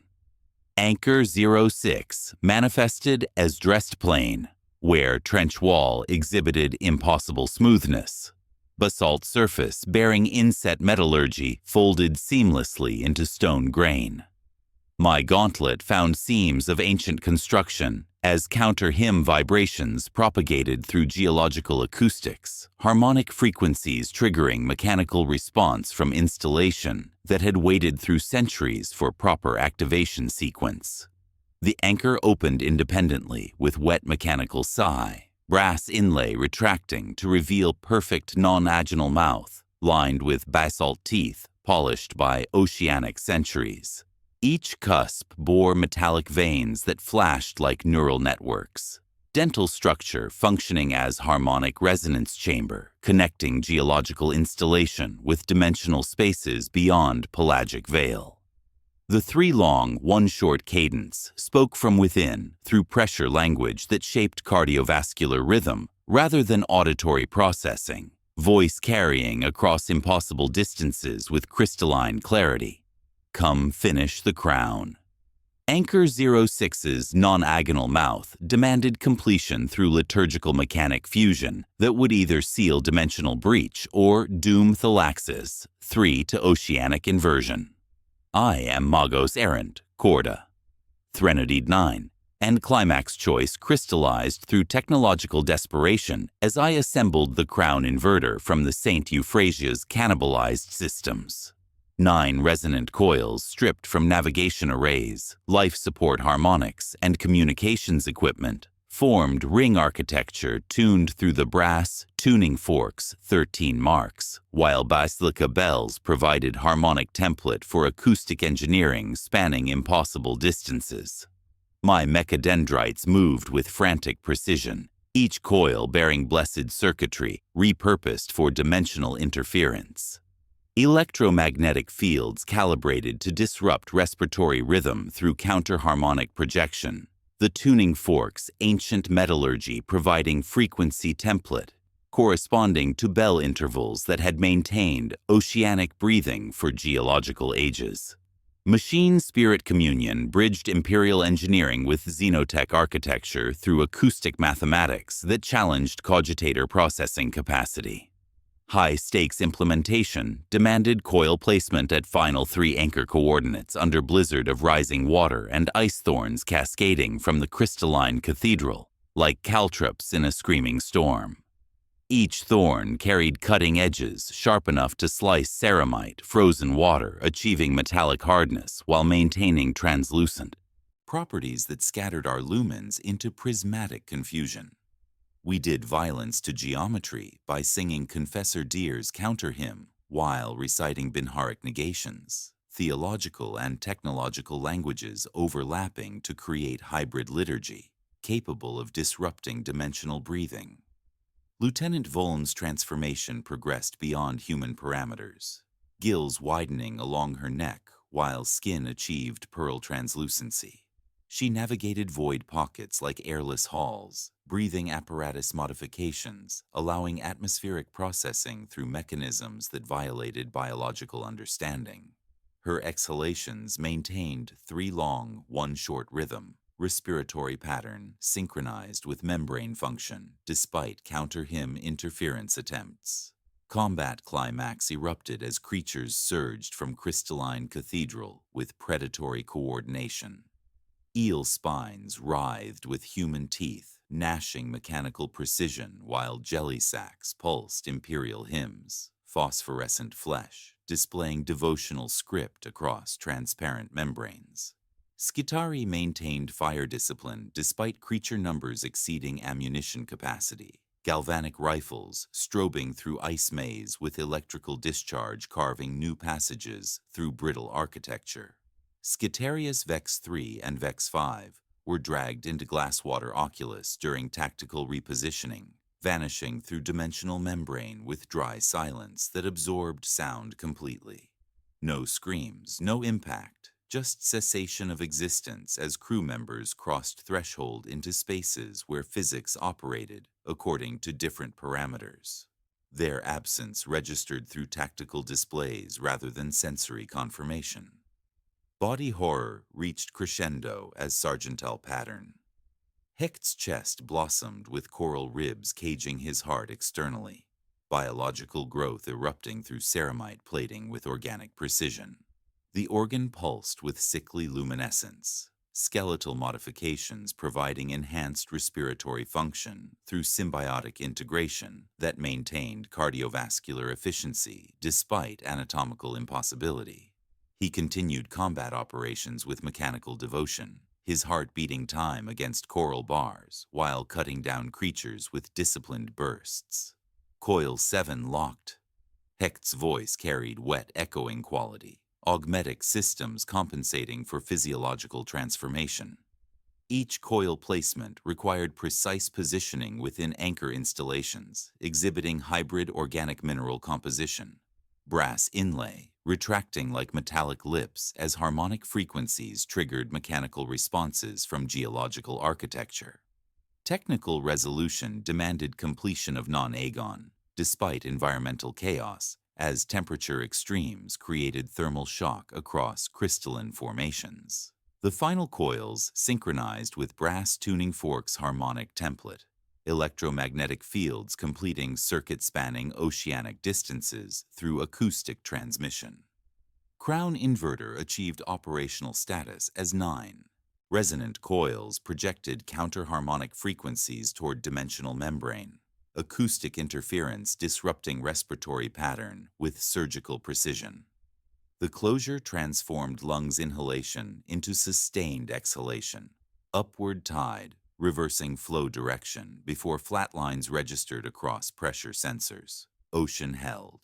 Water stopped climbing toward dimensional membrane, oceanic volumes maintaining natural circulation patterns as respiratory function ceased through harmonic interference. The membrane's breathing pattern collapsed into mechanical stillness, dimensional barrier maintaining structural integrity without biological animation that had threatened planetary inversion. Partial twist.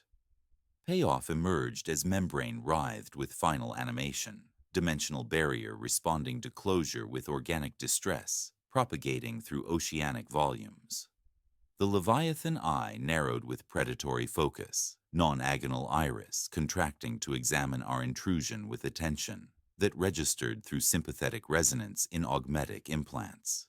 Then consciousness, vast enough to encompass planetary systems, spoke through oceanic modulation, entire sea becoming vocal apparatus as pressure waves carried message with crystalline clarity. Debt acknowledged. The phrase resonated with chilling finality, cosmic ledger balancing accounts with mechanical persistence. But the Crown Inverter's logic stacked demands in binaric printing directly into my cortex. Input required. Deficit 1. Phrase final. The architecture of our stubborn refusal revealed itself. 12 voices on the harmonic wheel. One spoke ungripped. The mechanism would hold for as long as held breath holds, but the ring wanted its true tithe, the voice that had called it into existence. Confessor Deer stood beneath his cowl, with blood down his wrists like devotional tassels, voice spent to bare thread, yet still true. He looked through my mask to the part that remembered singing the first line, pressed fingers to the reliquary where we had found the fork, and inclined his head toward the silence corridor leading to the oculus. The 13th voice, the final offering. Confessor Deer stepped into the silence corridor with ecclesiastical precision, shrine cowl falling away to reveal augmetic prayer scarification glowing like ember script across his scalp. I am Magos Errant, Corda Threnody 9, and payment was extracted through theological currency as the Crown Inverter's 9. Coils pulsed with hungry luminescence, demanding completion of harmonic circuit through sacrifice that violated every protocol blessed by the Omnissiah. His boots carried no echo through void pockets where physics operated according to different parameters, each step guided by devotional training toward dimensional threshold requiring ultimate spiritual tribute. The Emperor's light guides my voice to silence. Deer transmitted through bone conduction, words propagating through hull plating rather than atmospheric transmission. The silence corridor absorbed electromagnetic frequencies while permitting theological communion, faith-based communication. bypassing technological limitations through spiritual resonance that bridged human consciousness with acoustic architecture spanning oceanic distances. Liturgical climax commenced as Deer positioned himself within the glass-water oculus, dimensional membrane accepting his presence through mechanisms that defied rational analysis. His augmetic vocal cords modulated sacred syllables with flawless precision despite atmospheric contamination, each note calculated for harmonic completion of counter-hymn, designed to disrupt respiratory rhythm through acoustic interference. The 13th voice resonated with crystalline clarity, theological devotion providing final component for technological salvation. The bells rang in negative harmony, 13 inverse chimes propagating through oceanic volumes as absence rather than presence. Each chime registered as sound vacuum, expanding through crystalline architecture. Bronze instruments achieving harmonic inversion that challenged fundamental acoustic principles. The Ice Dome Cathedral responded with soundless fracturing, cracks spiderwebbing across translucent geometry with mechanical precision as acoustic violence exceeded structural tolerances. Environmental collapse followed with catastrophic beauty as brittle architecture shattered along stress lines, releasing creatures into ash filaments that spelled devotional phrases through atmospheric distribution. Eel spines dissolved into geometric patterns, while jelly sacks ruptured into phosphorescent foam, xenoform entities returning to constituent elements through architectural destruction. The membrane puckered like wounded flesh, dimensional barrier contracting with organic distress as the oculus curdled like eye receiving milk injection. Cost accounting revealed transformation beyond remediation as oceanic inversion ceased, but left permanent contamination throughout Thalaxis III's hydrosphere. Surface conditions would never match pre-breach parameters, molecular composition modified through dimensional contact that affected planetary water chemistry, through xenotech integration spanning geological timescales. Team casualties mounted through physiological modification exceeding human parameters. Sergeant All-Pattern Hecht survived as ribcage walking on augmetic legs, coral growth caging his heart externally while maintaining cardiovascular function through symbiotic architecture. His organ pulsed with sickly luminescence behind organic bars, beating time against calcium carbonate prison. Lieutenant Volan breathed air and brine simultaneously through gill slits that processed both atmospheric media, unable to cease hearing 3 long, 1 short rhythm, propagating through oceanic memory, despite membrane closure. 2 Skitterii vanished through dimensional contact, absorbed by void pockets without trace or echo.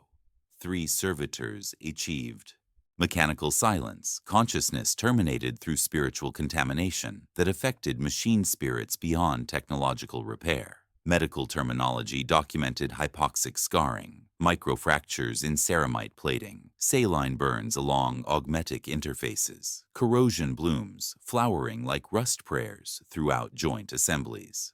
Bureaucratic resolution emerged through Stride's final transmission, as encryption protocols decoded ultimate authorization with mechanical clarity.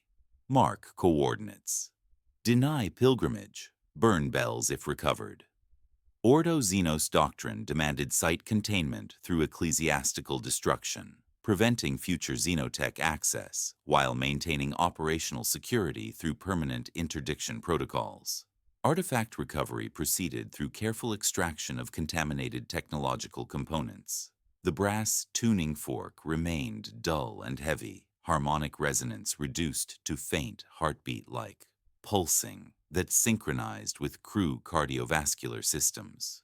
1 bell detached from coral symbiosis maintained bronze composition despite biological integration, metallic surface bearing inscriptions flickering between High Gothic and Binharic with mechanical persistence. Motif inversion completed cosmic transaction as environmental inscriptions shifted from "the depths remember their debt" to "the depths are paid." Crystalline formations throughout basilica architecture spelled revised devotional phrases, acknowledging spiritual ledger balance. Sacrifice preventing dimensional breach while accepting permanent oceanic contamination as acceptable cost for containment. Environmental analysis confirmed pressure normalization throughout Acheron Chasm, oceanic circulation returning to standard patterns despite temperature gradients maintaining impossible thermal layers. Ecosystem damage assessment revealed marine biology exhibiting behavioral modifications, suggesting xenotech contamination affecting neural function through acoustic programming that would persist through evolutionary timescales. Pyrrhic victory, achieved through immense cost as dimensional gate sealed, preventing planetary oceanic inversion while accepting crew transformation and environmental contamination, spanning geological ages. The Saint Euphrasia began ascent through waters forever altered by contact with entities dwelling beyond dimensional barriers accessible through acoustic manipulation of reality's fundamental structure. Beginning surface approach, every auspex across the subsector registered identical 3 long, 1 short patterns propagating from 3 other ocean worlds within imperial space. The acoustic signature spread like contagion through oceanic planets, suggesting our success had awakened dormant installations spanning interplanetary distances through mechanisms that challenged understanding of cosmic threats, requiring immediate inquisitorial response. The ascent through contaminated waters carried us towards surface conditions that would never match pre-breach parameters, and I compile this final account with ritualistic precision demanded by service to both Omnissiah and Emperor. I am Magos Errant Corda Threnody 9, and fatalistic documentation requires absolute clarity. The ocean beneath Thalaxis. 3 functions as planetary lung. The basilica serves as acoustic sound key. The non-Igon crown operates as dimensional gate mechanism capable of opening or closing barriers between reality layers through harmonic manipulation, spanning interplanetary distances. We descended to investigate geological anomaly and discovered respiratory organ breathing through membrane, separating oceanic environment from void spaces containing entities whose hunger demanded atmospheric tribute measured in human lives. Establish permanent interdiction zone encompassing Acheron Chasm coordinates. Deploy mechanized cordon of cataphron breachers, maintaining exclusion perimeter. Authorize orbital bombardment if breach parameters exceed acceptable thresholds. Never return coordinates burn themselves into black prayer plaque. Blessed adamantine bearing inscriptions warning future expeditions against acoustic experimentation within contaminated oceanic zones. Pilgrimage constitutes heresy. Unauthorized hymnody will be met with interdiction fire and memory excision protocols. Procedural documentation establishes response protocols if identical acoustic patterns manifest elsewhere within imperial space. Deploy crown inverter technology constructed from 9 resonant coils, tuned through brass artifacts bearing 13 harmonic marks. Organize 13 voice choirs trained in counter-hymn frequencies, designed to disrupt respiratory rhythm. Accept spiritual tithe, demanded by dimensional closure mechanisms requiring biological currency for technological function. Draft casualty projections before the hymn. Assign confessor who understands mathematics of sacrifice. Cost litany reads names of dead like memorial liturgy, honoring those consumed by cosmic necessity. Skitarius Vex 7 vanished through void pocket contact, matter erasure rather than death. Skitarius Vex 3 and Vex 5, absorbed by dimensional membrane, consciousness translated beyond recovery parameters. Servitor 02 through Servitor 04 achieved mechanical silence through spiritual contamination, affecting machine spirits beyond technological repair. Confessor Malachi Deer offered himself as 13th voice, theological devotion providing final harmonic component for dimensional closure through sacrifice, violating every survival protocol, blessed by imperial doctrine. Sergeantal pattern Hecht requests decommissioning through formal petition. coral ribcage caging his heart externally while maintaining cardiovascular function through symbiotic architecture, pulsing with sickly luminescence behind organic bars. Cannot serve Emperor with alien growth measuring heartbeats. His report states through augmetic vocal cords adapted for atmospheric and aquatic communication. Request mechanical mercy. Replacement with servitor protocols maintaining operational efficiency without biological contamination. Lieutenant Voln refuses debriefing sessions, spending ascent hours staring through viewports while listening to acoustic patterns propagating through oceanic memory despite membrane closure. Her gill slits process atmospheric media alongside standard respiratory function, physiological modifications enabling survival in environments violating human biological parameters. The 3-1 rhythm continues. She reports through voice-carrying harmonic undertones. Ocean remembers breathing pattern, teaches it to other waters, through circulation connecting planetary hydrospheres. Sensory anchors ground experience in failing physiology despite environmental normalization. Ascent through warmer water while still feeling cold, penetrating sealed systems. Taste of iron contaminating recycled atmosphere despite filtration protocols. Ship's chapel candle, refusing ignition through mechanisms suggesting spiritual contamination, affecting sacred flame. The Saint Euphrasia carries oceanic memory within hull plating. Adamantine structure resonating with harmonic frequencies, absorbed through prolonged exposure to acoustic architecture spanning impossible distances. Bureaucratic closure demands lead-lined reliquary for brass tuning fork. Artifact containment, preventing harmonic resonance from affecting ship systems during transport to Mechanicus archive facilities. Classification protocols establish memorial arrangements while maintaining operational security through information compartmentalization designed to prevent acoustic contamination affecting personnel beyond mission parameters. Administrative terminology documents containment procedures, memorial liturgy honoring crew sacrifice. Archival protocols ensuring technological preservation while preventing xenotech proliferation.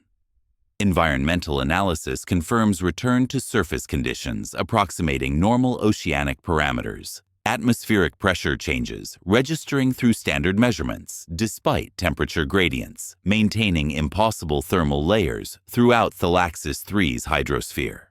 Marine ecosystem exhibits behavioral modifications, suggesting permanent contamination, affecting neural function through acoustic programming, persisting through evolutionary timescales. We broke atmosphere with metallic groaning, the Saint Euphrasia shaking off oceanic embrace while ascending through pressure changes toward familiar void. Normal ocean conditions resumed on planetary surface, deceptively calm expanse concealing respiratory organs sealed beneath impossible depths. But whispers of the deep had traveled beyond containment parameters. Cosmic stinger revelation emerges through closing log analysis as Auspex arrays detect faint overlay beneath persistent 3-long, 1-short pattern from distant worlds within Imperial space. New acoustic signature registers 4 long, 2-short pulses propagating through oceanic planets with mechanical precision, suggesting coordinated response to our interference. Numbers change through conscious manipulation rather than random variation, indicating sapient awareness. Adapting communication protocols through harmonic evolution spanning interstellar distances. The pattern spreads like contagion through oceanic worlds. Pelagos Minor, Mare Kelpie, Oreads Green, responding to our silence with different arithmetic, not our cadence, not our gait. Different lungs learning different choirs or the same vast anatomy. Shifting registers across galactic distances through mechanisms challenging understanding of cosmic threats, requiring immediate inquisitorial response exceeding single-planet operational capacity. Final image burns itself into memory as I place brass tuning fork within lead-lined reliquary, artifact humming with faint, heartbeat-like resonance while orienting not toward oceanic depths, but skyward through ship's hull, toward void spaces containing entities whose hunger spans interplanetary distances. The depths remember their debt, accounts balanced through spiritual currency extracted from crew willing to pay cosmic tithe. Seal the reliquary with wax and wire, sign the report under Cog seal, and authorize distribution to Ordo Xenos archives. Outside, the barometer climbs toward normal readings while my augmetics register winter where none remains. The depths remember, and the void above has depths too.